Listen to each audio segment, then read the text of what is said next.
tu tapo inga le tunu le nei foi tu rao le uri mo lau fo mai tala le tio Samoa. Ia ke lani tala tomu Seiuli wangia winga le pipiso le misele Samoa sa langa ina a fa nga I Robert Kennedy Jr. Ona senatio America. Fa ringo langona wo fa ilo aile mo mio le siato se le leo tau tua mo se fo malo loino ma fo fau le pasika.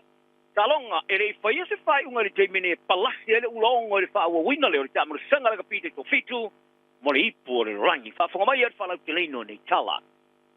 Ora pe pisel fa mai otto le misele sa mo le Robert Mliva. Sa la nga le temio le longo fa mauningo le topinga. Mo Robert F. Kennedy Jr. ile senatio America. O Kennedy o se sui e pena fefeste ia ai o pirfilia presidente Donald Trump.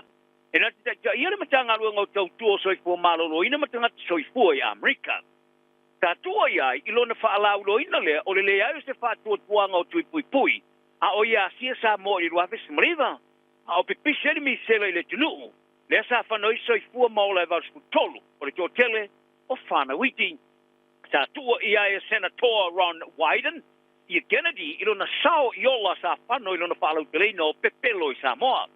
Tai ta wai o le fatulanganga tui pui pui sa ia I le nu.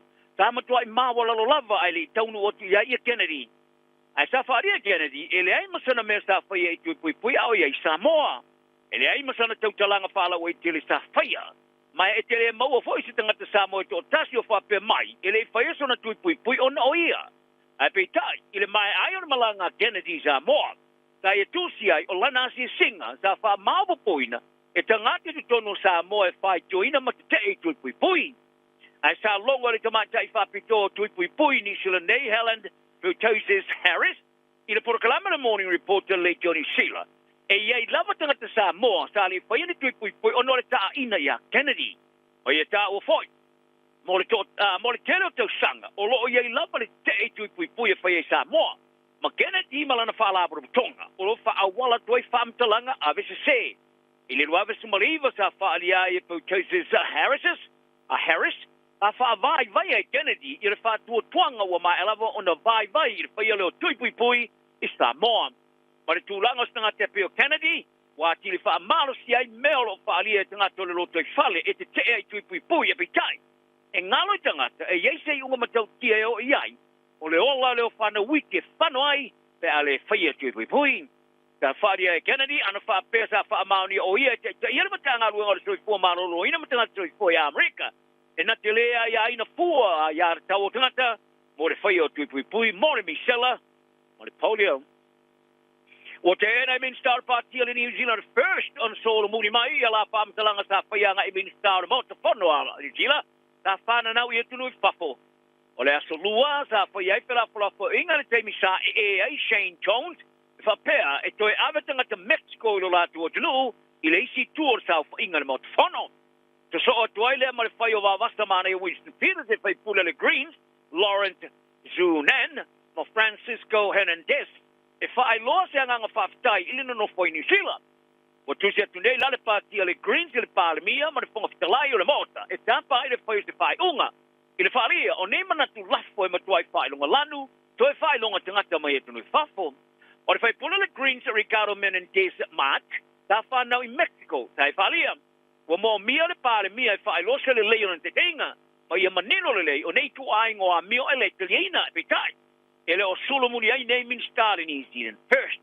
I se ave ai omi le telefoni po le text, ta au inatu le lei Johnny Sila sa whaingo ai e Jones, ia pātia le Greens e tāpi.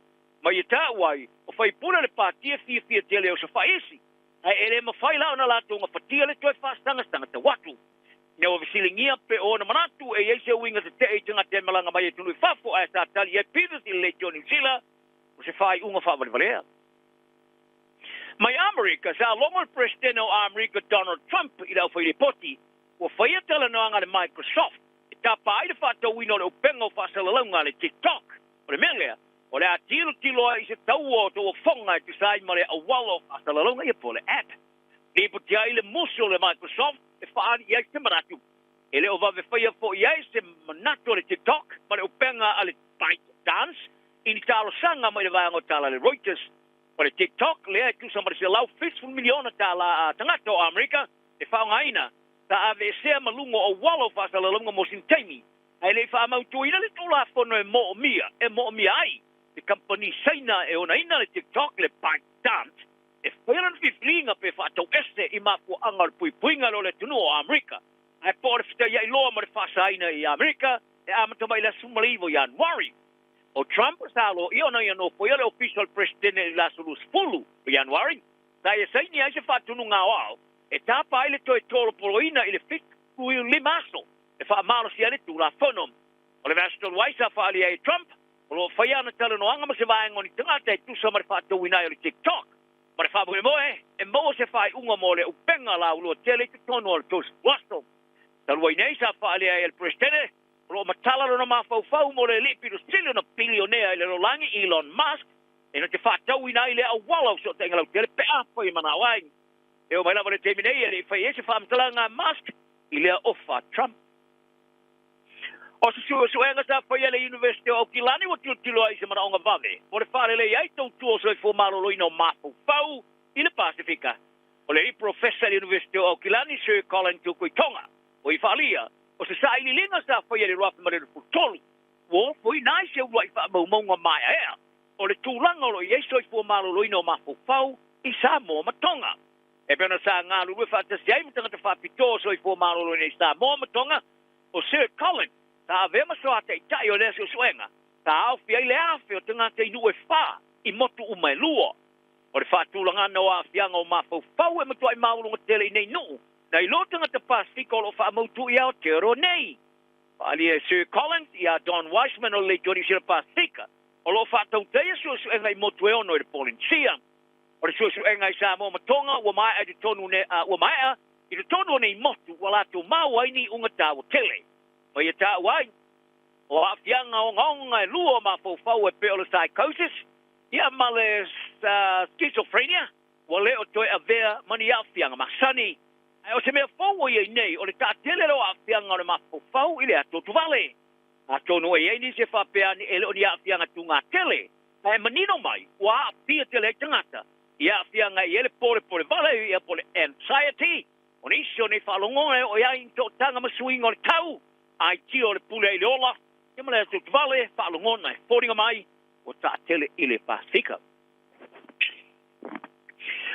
ta longa o fa fitia le tino e pule le ka pia le lolangi le pote fa pea o le tamara sanga le to fa tai fato sanga mo fa mo ri por lolangi o le ka pia le fitu mo vaenga po awalim to mai tai o palasi le longo e o fa mutria ai o ilea sa fa mani e suso opo mo le tino e pule le ka pia fa pea se toi le longo lo fa solo de terminei ai le fa ye se fa unga sa fa ri suso opo le toi le longo fa le tau sanga le ka pia le rangi o le fa ta tonga lan ta sanga ina ia mo tino ai le fa wa o fo nga fa ta otoni unga le lei ai mo yuni ma le tino le ka pia ke lope nga solonga o ye nei le ta longa o le poti mai Europa ma New Zealand o tawai o pulenga le ka pia le rangi o fai ti tia yana tupe fa alu ile to lopu le o le tamu le sango ripo le rangi le ka pia to fitum o le ka pia to fitum o le ripo le rangi sa amta mai la te so if tolu to vanga li ai le rua fe mariva sa amta li tamu sanga to mai time ta fa ia e so upo le ka pia le rangi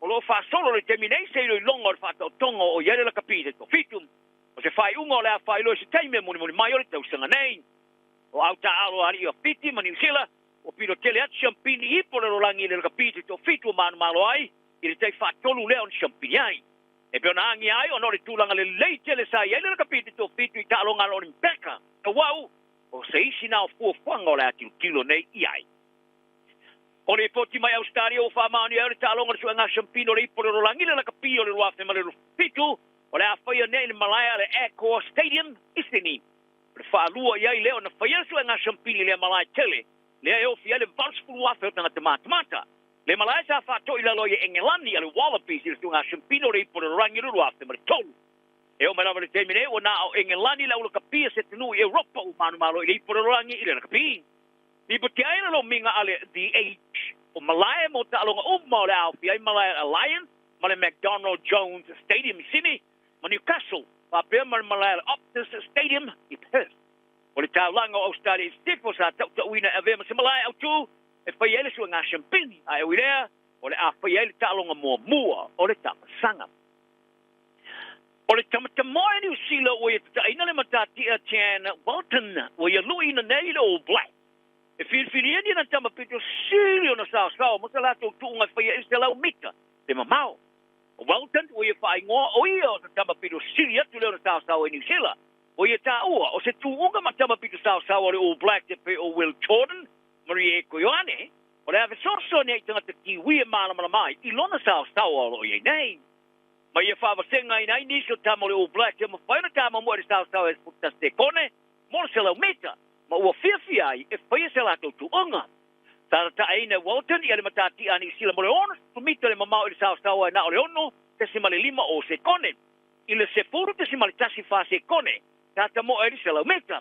Ma ua manao ia ave ma se tamo mua kiwi e te moe I se lau mita, I lalo ane o le se furu se kone. Pari ai Walton, e na te whapito I luma I Ioane, ma Jordan, I le 5 mita. I lona manati. Na te mawaina li umar sa meta. Ma o nauna wa e whaia sa lato tuunga. Te tuunga fo e whao ngai sa ilini tupe. Mo wha lapu tonga e o foina so sani. Ia, tala nanda yaso. Maruia le tunu. Angale leile I Salesi. So I foia mo le so.